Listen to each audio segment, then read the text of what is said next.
اللهم صل على سيدنا محمد یا رب صل وسلم. بسم اللہ الرحمن الرحیم. آج ہمارا لیکچر نمبر 17. تو سورہ فلق اور سورہ ناس انشاءاللہ آج ہم پڑھیں گے. یہ دونوں بہت اہم صورتیں ہیں, بہت دلچسپ ہیں. اس میں انشاءاللہ آپ کو دلچسپی بھی آپ کی اللہ نے چاہا تو انشاءاللہ برقرار رہے گی. تو پہلے ہم ان دونوں صورتوں کو گرامر کے لحاظ سے حل کرتے ہیں, پھر ہم انشاءاللہ اس کی تفسیر بیان کریں گے. تو قل اعوذ برب الفلق. قل کا معنی قل ہے, بہت آسان ہے. اعوذ ہو چکا ہے, بربی ربی ہو چکا پالنے والا, الفلق فلق کہتے ہیں صبح کو. کیوں کہتے ہیں؟ فلق کا اصل معنی ہوتا ہے کسی بھی چیز کو پھاڑنا. جیسے قرآن میں آتا ہے فالق الحبی. فالق حب, یہ حب نہیں ہے, حب ہے. حب کہتے ہیں دانے کو. فالق الحبی والنوا, نوا کہتے ہیں گھٹلی کو.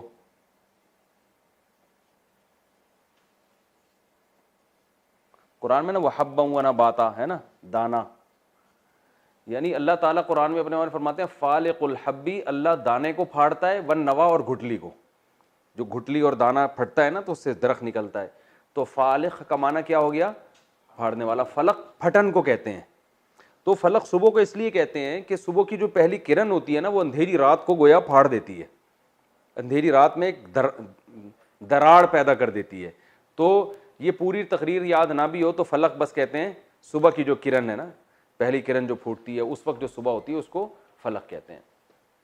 قل اعوذ برب الفلق من شرری, من کا معنی سے, شر کا معنی شر اردو میں استعمال, میں نے کہا نا ٹوٹل اردو.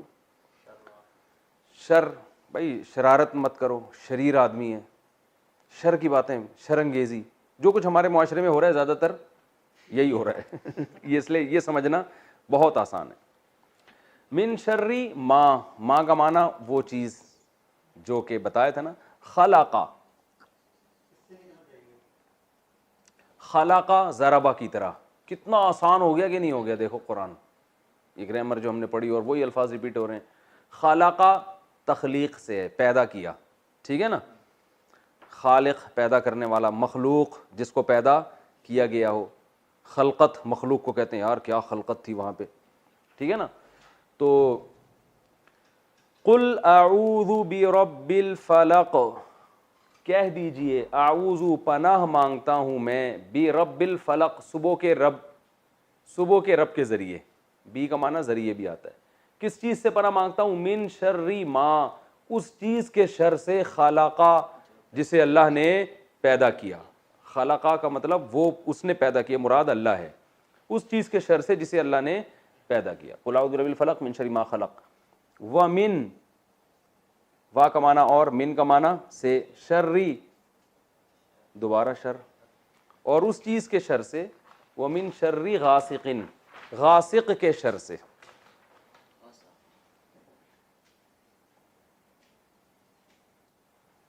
غاسق, غسق کہتے ہیں رات, تاریکی کو کہتے ہیں. غاسق تاریک رات.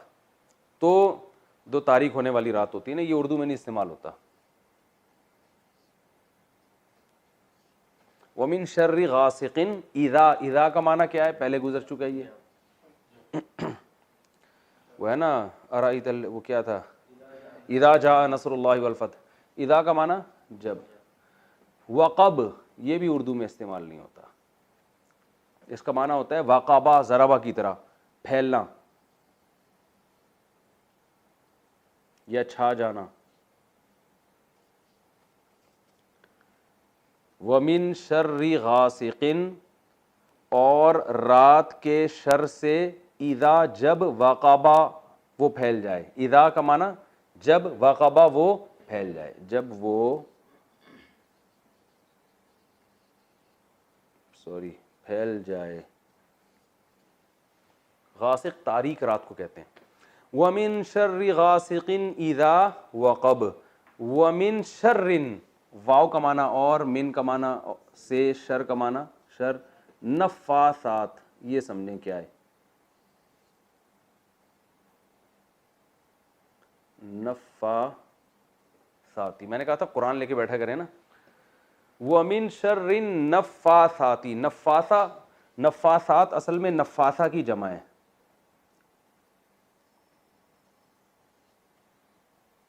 نفاسہ، اور نفاسہ یہ مؤنث ہے نفاس کی.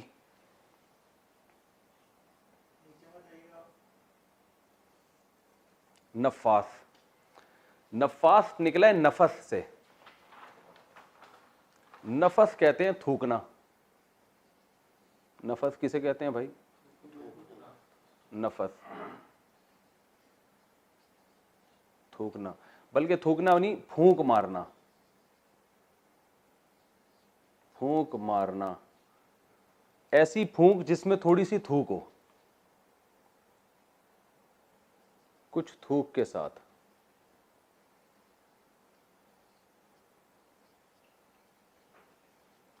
نفس، نفس کسے کہتے ہیں؟ وہ پھونک جس میں تھوڑی سی تھوک، جیسے ہم کہتے ہیں نا تھو، یہ پھونک ہے لیکن اس میں تھوڑی سی تھوک بھی ہوتی ہے. تو نفس کا معنی تھوکنا. نافس تھوکنے والا یا پھونک لگانے والا. تھوکنے والا تو صاف تھوک ہی ہو جاتا ہے نا، پھونک جس میں تھوڑی سی تھوک ہو. نافس تھوکنے والا. نفاس جیسے بتا نا صیغہ مبالغہ، بھائی غافر سے غفار، ساتر سے ستار، واہب سے وہاب، تو نافس سے نفاس. نفاس بہت تھوکنے والا یا بہت پھونکنے والا. نفاس اس کی مؤنث نفاسہ. جمع نفاسات.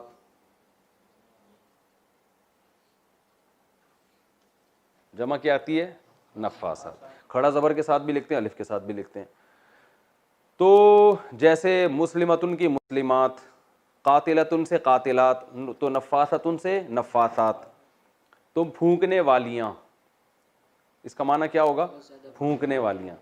تو وَمِن شَرِّ النَّفَّاثَاتِ، پھونکنے والیوں کے شر سے. فی العقد، فی کا معنی میں، العقد، عقد کہتے ہیں عقدہ کی جمع ہے. عقدہ کی جمع. اور عقدہ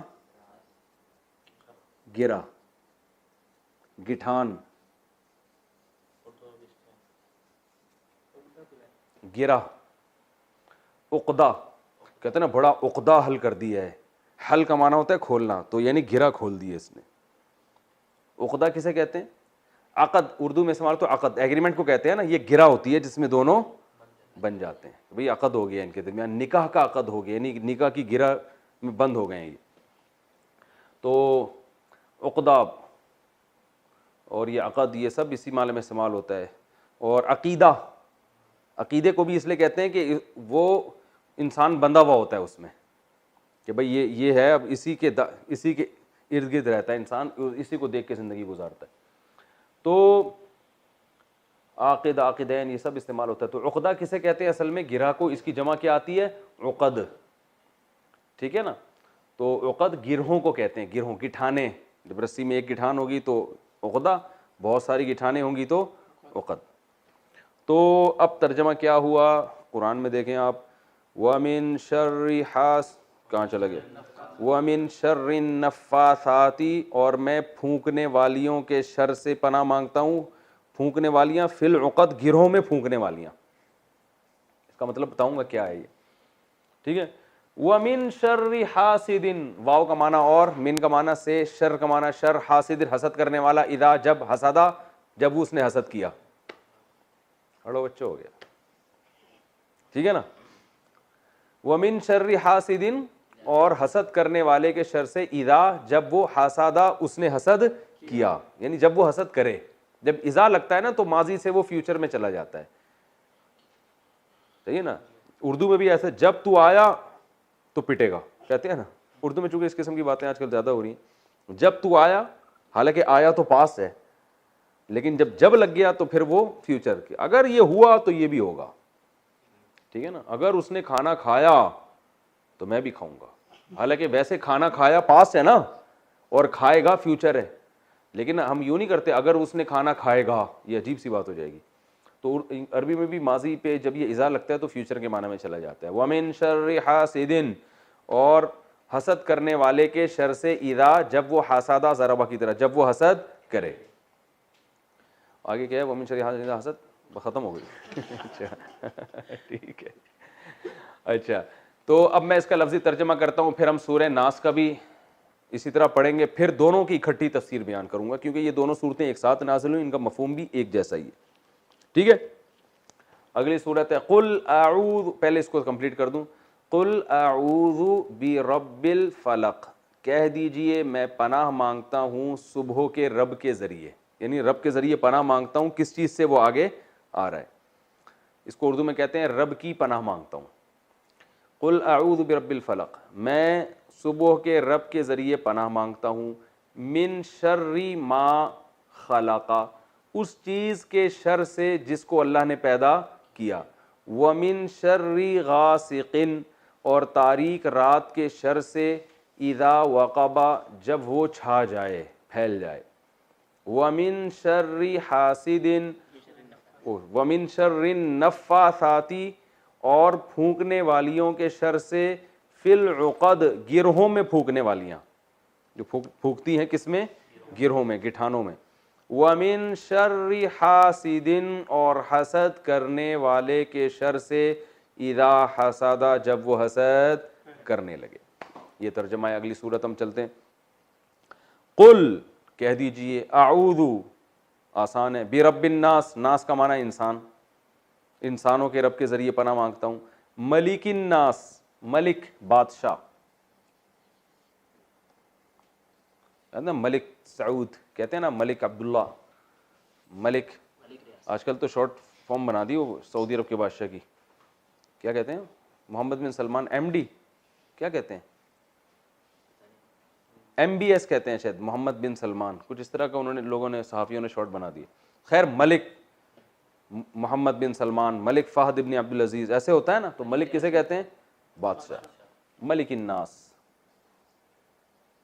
الہ الناس، الہ کسے کہتے ہیں؟ معبود، جس کی عبادت کی جائے. الناس، لوگ. ملک الناس، الہ الناس. من شر وہی کس چیز سے پناہ مانگ رہا ہوں؟ من شر الوسواس.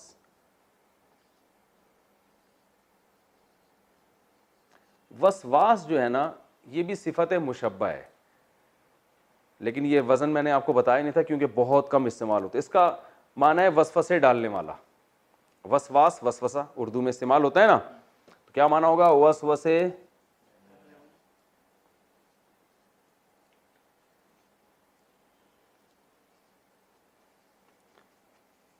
وسوسے ڈالنے والا.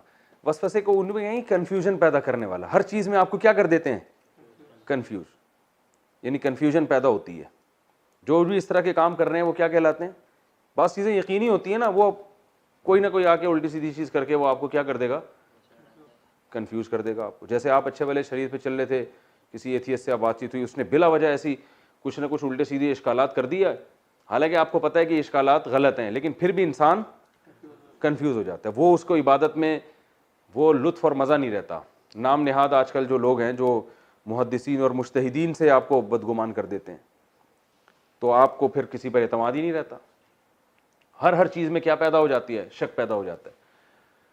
من شر الوسواس، وسوسے ڈالنے والوں کے شر سے پناہ مانگتا ہوں. من شر الوسواس الخناس. یہ بھی خناس کیا ہے؟ خنس کہتے ہیں پیچھے ہٹنا. اردو میں استعمال ہوتا ہے خناس.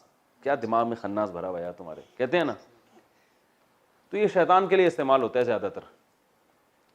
تو خنس کہتے ہیں پیچھے ہٹنا. قرآن میں آتا ہے فلا اقسم بالخنس،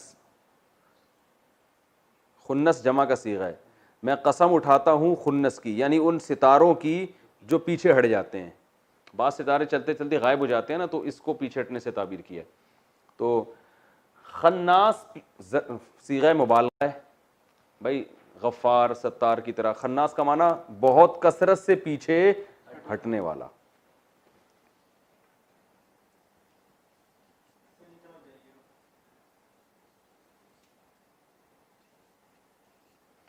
من شر الوسواس وسوسے ڈالنے والے کے شر سے، الخناس وہ وسوسے ڈالنے والا جو کہ بہت زیادہ پیچھے ہٹتا ہے.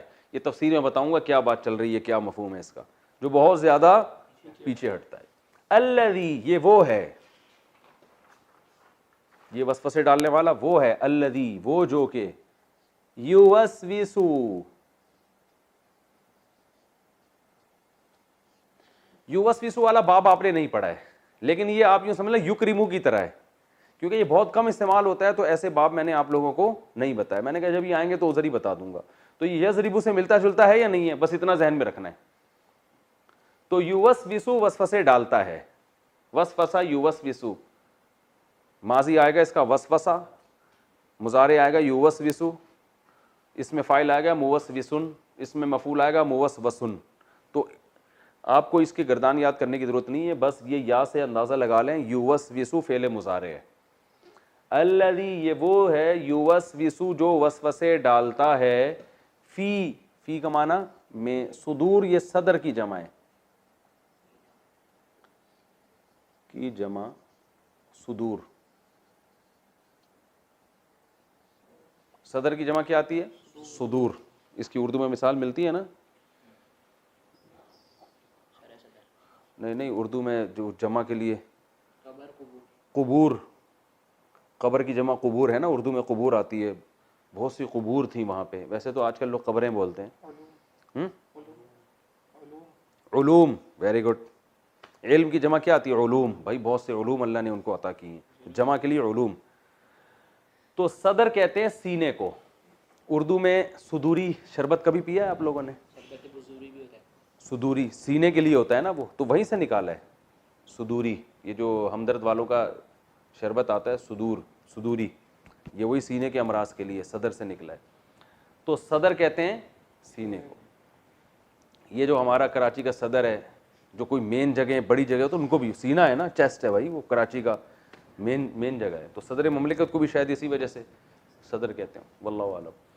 صدر کی جمع کیا آتی ہے؟ صدور.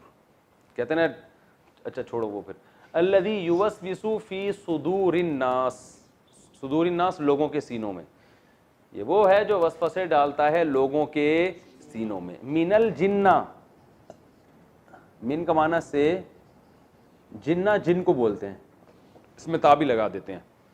من الجنتی جنات میں سے ہے، والناس اور انسانوں میں سے ہے. جنہ جنات اور الناس انسان، یعنی جو وسوسے ڈالتے ہیں وہ جنات میں سے بھی ہوتے ہیں اور انسانوں میں سے بھی ہوتے ہیں. اس کا وہ لفظی ترجمہ کر دیتا ہوں. قل اعوذ برب الناس، کہہ دیجئے کہ میں پناہ مانگتا ہوں لوگوں کے رب کے ذریعے. ملک الناس، ملک الناس جو لوگوں کا بادشاہ ہے، الہ الناس جو لوگوں کا معبود ہے. اب کس چیز سے پناہ مانگتا ہوں؟ من شر الوسواس وسوسے ڈالنے والے کے شر سے، الخناس جو کہ پیچھے ہٹتا ہے. الذی یہ وہ ہے، یوسوسو جو وسوسے ڈالتا ہے، فی صدور الناس لوگوں کے سینوں میں، من الجنتی جنات میں سے بھی ہوتے ہیں یہ، والناس اور انسانوں میں سے بھی. یہ جو وسوسے ڈالنے والے لوگ ہیں جن بھی ہیں اور انسان بھی ہیں، جو لوگوں کے سینوں میں وسوسے ڈالتے ہیں اور پیچھے ہٹتے ہیں.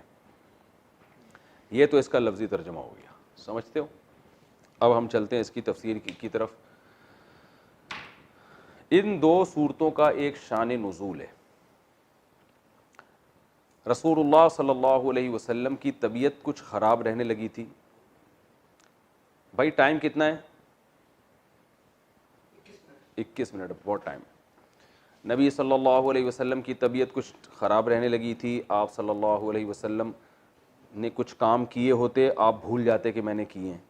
بعض کام نہیں کیے ہوتے، آپ سمجھتے کہ میں نے کیے ہیں. بعض دفعہ اپنی زوجہ کے ہاں جاتے، بھول جاتے کہ میں ان کے ہاں گیا ہوں. بعض دفعہ جس کے ہاں نہیں جاتے تو آپ کے ذہن میں یہ ہوتا میں ان کے ہاں گیا ہوں. تو اس قسم کی بھول چوک کے واقعات ہونے لگے.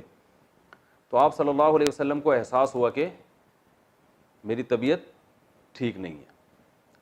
تو آپ صلی اللہ، امہات المومنین کو بھی احساس ہو گیا.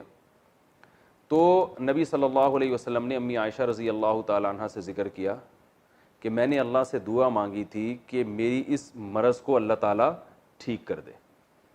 تو یہ بالکل صحیح احادیث ہیں جو میں آپ کے سامنے بیان کر رہا ہوں.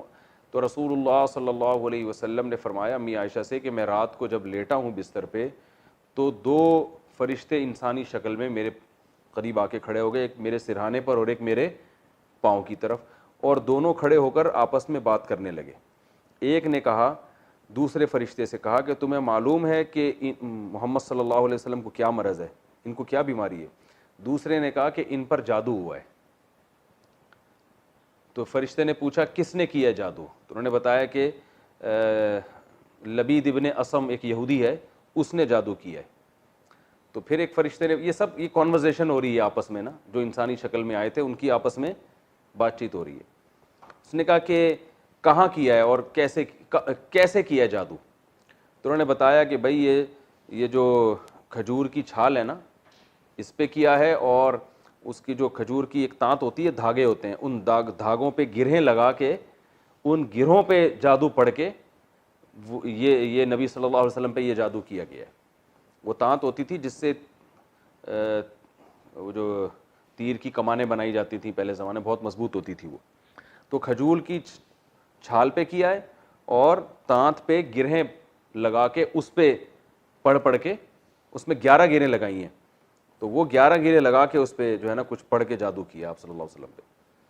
کہاں کیا ہے؟ تو بتایا کہ وہ بنو زریق کا ایک کنواں ہے, اس کنویں کے اندر اس جادو کو انہوں نے رکھا ہے.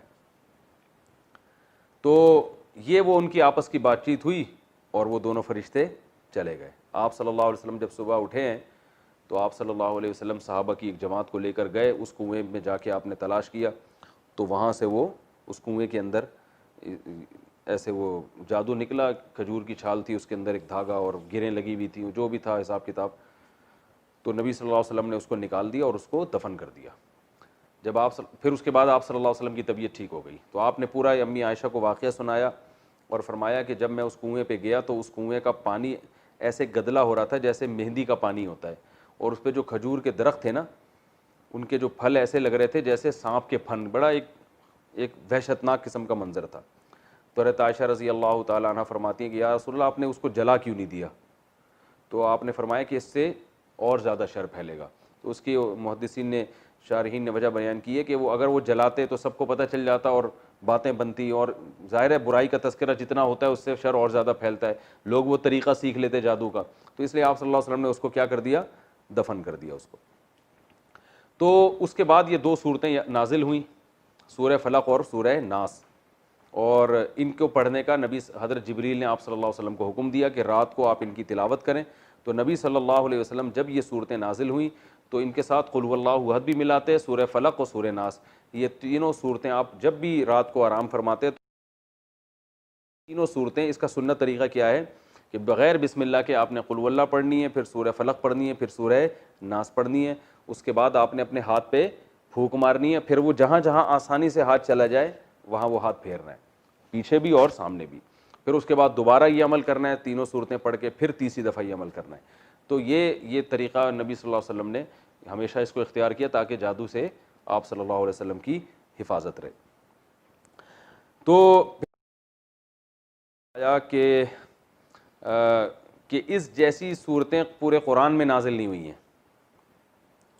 تو اب سوال یہ پیدا ہوتا ہے کہ یہی الفاظ سورہ فاتحہ کے بارے میں بھی ہیں. آپ صلی اللہ علیہ وسلم نے فرمایا کہ سورہ فاتحہ جیسی صورت پورے قرآن میں کوئی بھی نہیں ہے.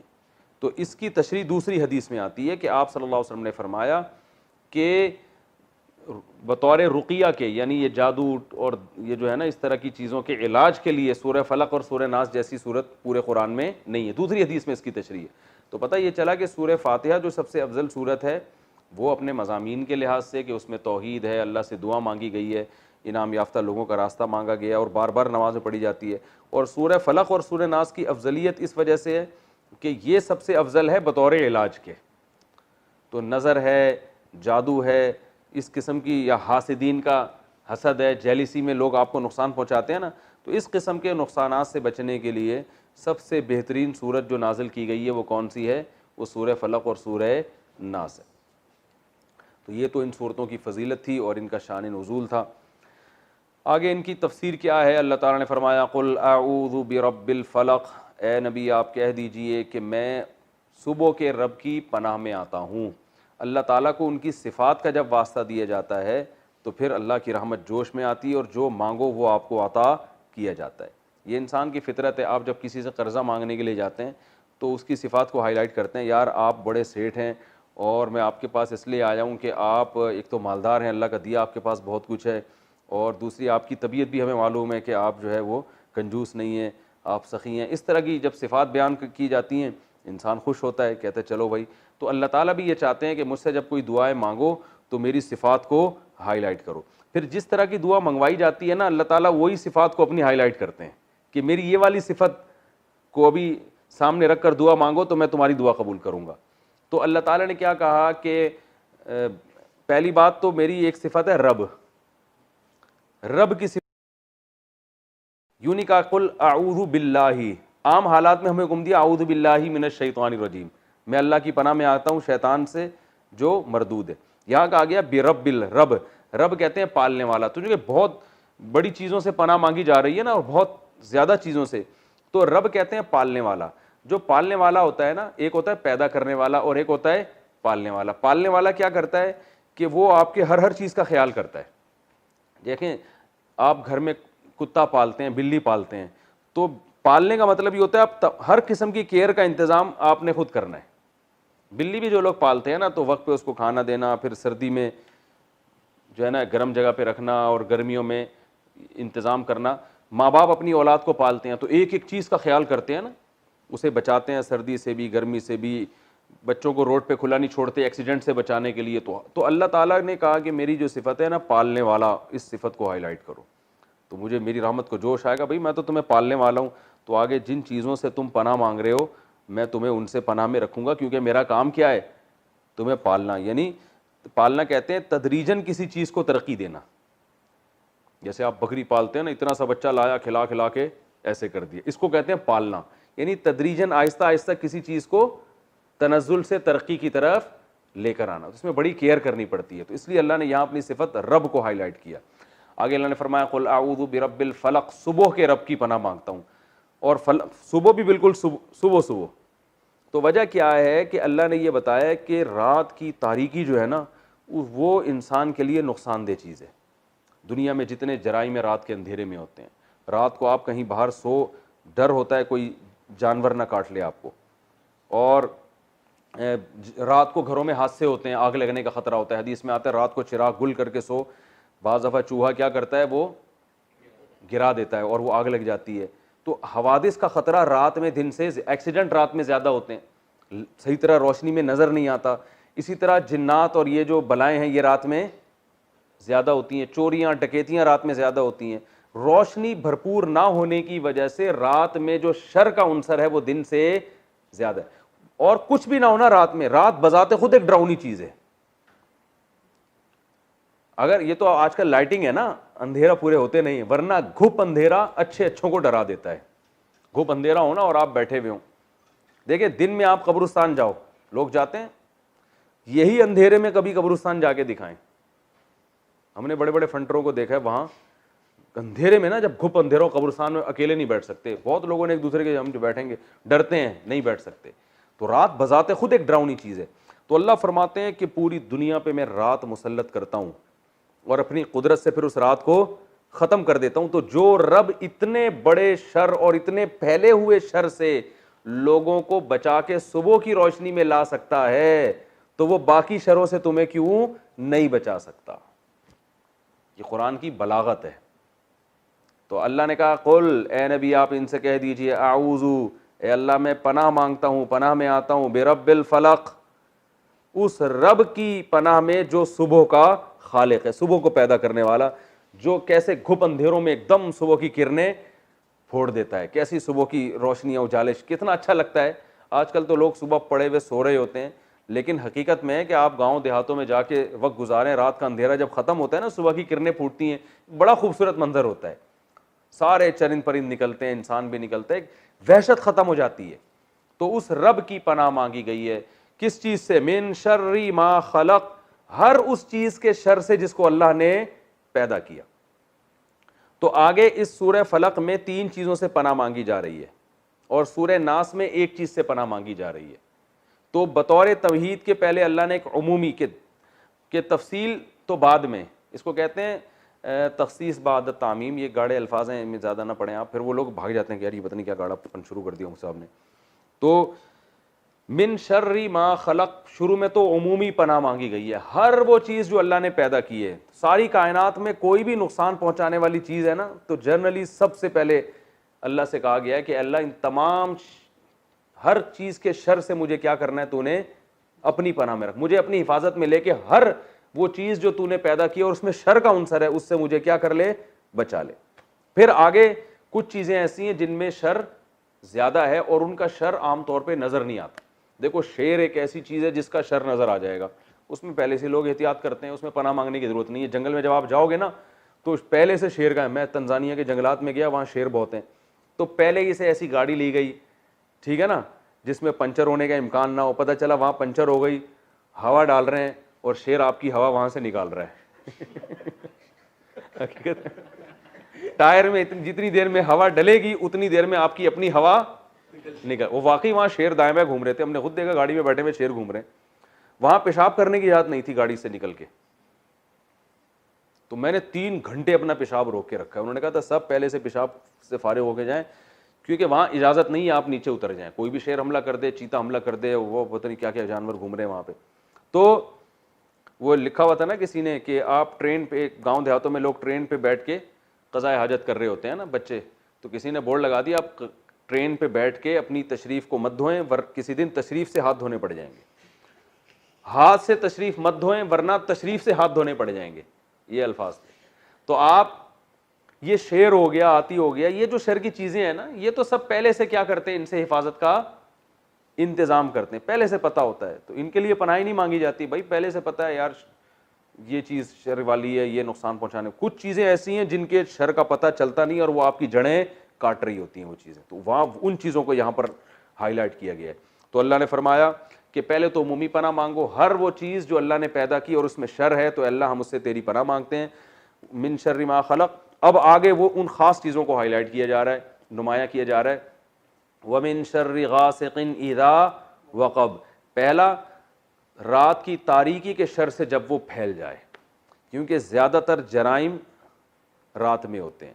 جادو ٹونے والے بھی رات کو زیادہ یہ کام کر رہے ہوتے ہیں، ٹھیک ہے نا، کیونکہ چھپ کے ہوتے ہیں نا سارے کام. یعنی رات کی تاریکی میں دنیاوی لحاظ سے بھی شر ہے اور اخروی لحاظ سے بھی. ڈکیتیاں اور ایکسیڈنٹ اور کسی جانور نے، دن میں تو آپ انتظام کرو گے ہر چیز سے بچنے کا، رات میں آپ کو پتہ نہیں ہوتا، کہیں آپ کہیں بھی ہو، کوئی خاص طور پہ گاؤں میں دیہاتوں میں، اور جس کلچر میں یہ آیتیں نازل ہو رہی تھیں اس میں تو اور زیادہ اس بات کا خطرہ ہوتا تھا. تو جو ہے وہ کچھ بھی ہو سکتا ہے رات میں. تو اللہ نے فرمایا پہلی بات رات کے شر سے جب وہ پھیل جائے. ومن شر غاسق من شر غاسق اذا وقب ومن شر النفاثات فی العقد. پھونک مارنے والیوں کے شر سے جو گروہ میں پھونک مارتی ہیں. کیونکہ جادو ٹونا، ایک تو والے کا ذکر نہیں کیا اللہ نے، والیوں کا ذکر کیا. والیوں کا ذکر اس لیے کیا کہ جادوگر جو ہوتے ہیں نا، اکثر ایک جماعت ہوتی ہے، کچھ لوگ ہوتے ہیں جو مل کے جادو کرتے ہیں. تو جماعت جو ہے نا عربی میں یہ مؤنث کے لیے، اس کے لیے مؤنث کے صیغے استعمال ہوتے ہیں. تو چاہے وہ مرد ہوں یا عورتیں، لیکن مل کے گروپ ہوتا ہے نا، تو گروپ کے لیے عربی میں مؤنث کے صیغے استعمال ہوتے ہیں. خاص طور پہ نبی پہ جو جادو ہوا تھا وہ ایک جماعت نے کیا تھا باقاعدہ. تو اس لیے اللہ نے فرمایا کہ وہ جماعت جو گروہوں پہ پھونک لگاتی ہے، جادو میں اکثر ایسا ہوتا ہے جادو کہ وہ گروہ میں نام پڑھ کے. اچھا وہ جو نبی پہ جادو ہوا تھا اس میں ایک کنگھی کا استعمال بھی کیا گیا تھا آپ صلی اللہ علیہ وسلم کی، جس میں آپ صلی اللہ علیہ وسلم کے بال لٹکے ہوئے تھے.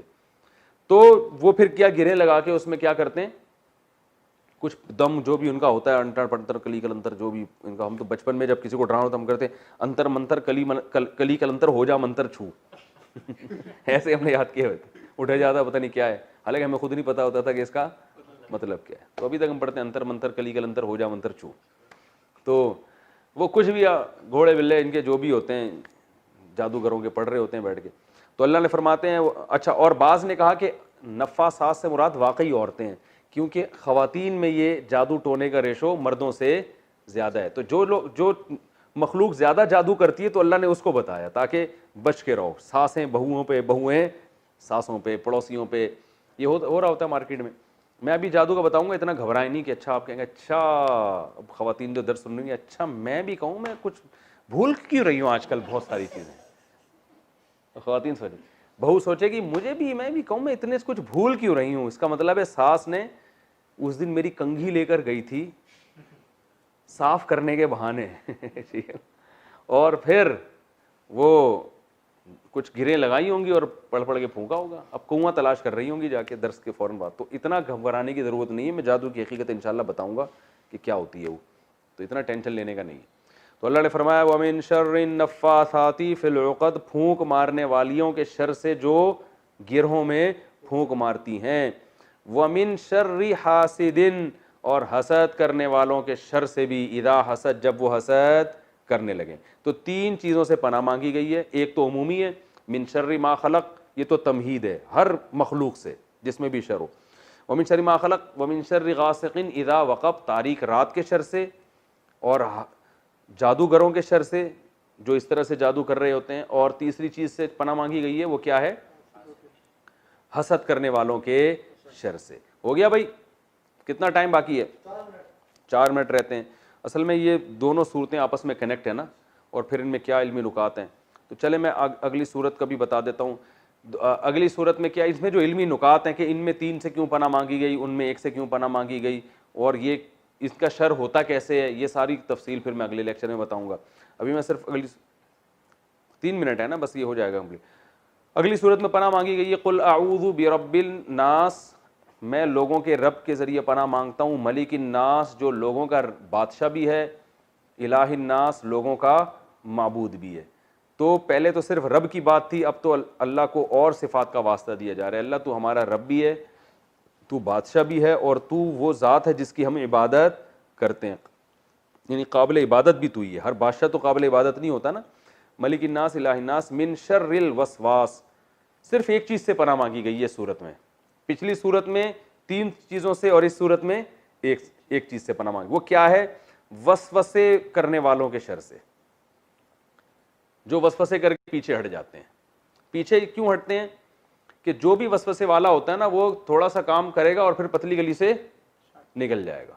انسان بھی یہی کرتے ہیں، بس وہ کچھ نہ کچھ چکر میں ڈال کے کیا کرتے ہیں راستہ اپنا، وہ ہمیشہ آپ کا ساتھ نہیں دیتے. ان کا کام ہوتا ہے کنفیوز کر کے چھوڑ دینا. اور شیطان بھی یہ کرتا ہے، جنات، وہ دل میں وسوسہ ڈالتے ہیں، جب ہم اللہ کا ذکر کرتے ہیں تو فوراً وہ بھاگ جاتا ہے. وہ بھی قرار نہیں ہوتا اس کو دل میں. تو حدیث میں آتا ہے جیسے ہی کوئی اللہ کا ذکر کرتا ہے نا، شیطان اپنی سونڈ فوراً پیچھے کرتا ہے جو دل میں برے خیالات ڈال رہا تھا. تو انسان من شر الوسواس الخناس، جو پیچھے ہٹتے ہیں، یعنی ان کی کمزوری بتائی ہے کہ پیچھے ہٹتے ہیں، اور ان کی بزدلی اللہ نے اس میں واضح کی ہے. لیکن ہیں بڑے خطرناک، ہیں ایسے کہ فوراً بھاگ جائیں گے لیکن کام بہت خراب کر کے جاتے ہیں. وہ کام کیا؟ الذی یوسوس فی صدور الناس، لوگوں کے دلوں میں وسوسے ڈال دیتے ہیں.